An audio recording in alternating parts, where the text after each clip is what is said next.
I am at the ISSA Interclean Award ceremony in the Rye, and I'm talking here with Ronald Bruins from Servicemanagement.nl, a premium site in the Dutch area in the cleaning industry. So what was your thoughts on the award ceremony? What did you think of the nominated people and about the winners?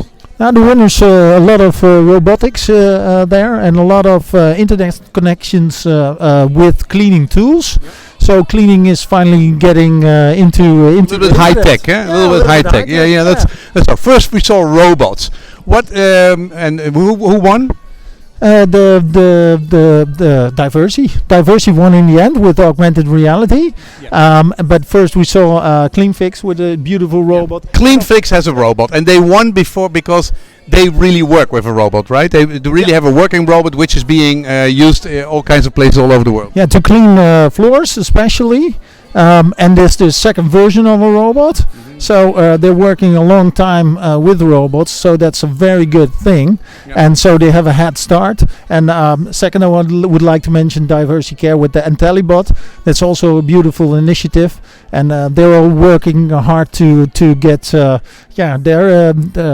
robot into space. Yeah. Will this become big? I mean, how long will it take before people are used to this kind of investments and to not use humans and to have automatic cleaning robots? Will this grow very rapidly in this industry?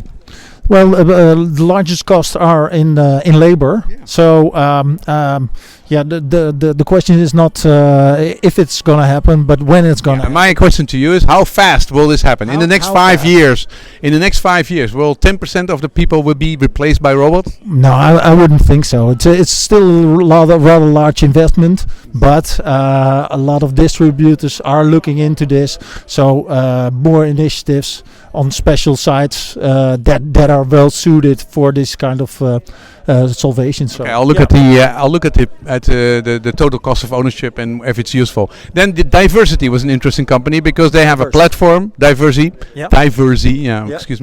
interesting company. They had a robot and they had an Internet of Clean platform, right? And they were also using augmented reality. Yeah. So they had 3 things, and they were also the overall winner. Yeah, there are 2 things, and they are all connected to the Internet of Cleans, as they mention it.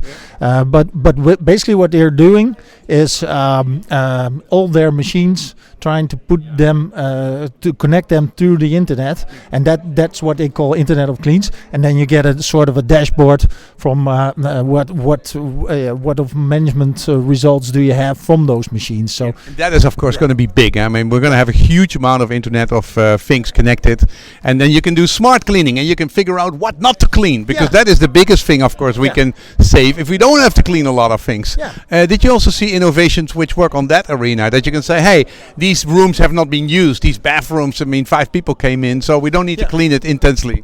I 2 things come in mind.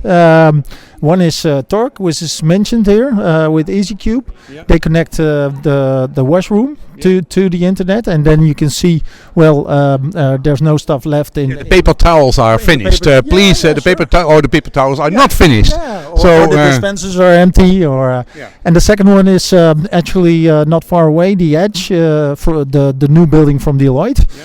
And they have lighting in the rooms, and so the lighting have sensors. Mm-hmm. So you see if there has been somebody or not. Yeah. So you know if department has to be cleaned or not. So that's so easy. Didn't you have also a Dutch company which basically uses Wi-Fi to see if people use it? Yeah, that's also a technique. Facility apps are experimenting with that, mm-hmm. and they actually use Wi-Fi signals to view if somebody has been in the room, and then you can see, has been a celebration, so let's clean more, or there hasn't been anybody, so let's clean less. Yeah. 90% of the costs are personnel, and they have a huge turnover. Yeah. So what can the Internet of Things and smart connected robots, what can they do to come up to help with this problem?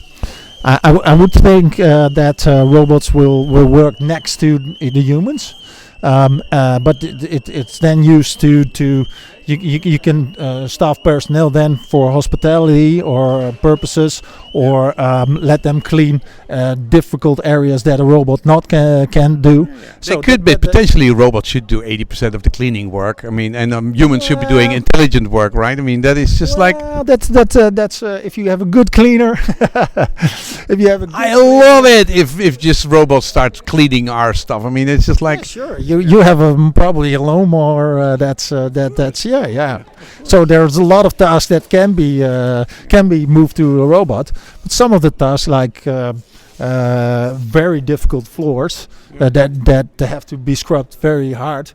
Yeah, it's still difficult. Okay, so ISSA Interclean, we looked at the innovations. We're going to take a more closer look and see how exciting they're all going to be.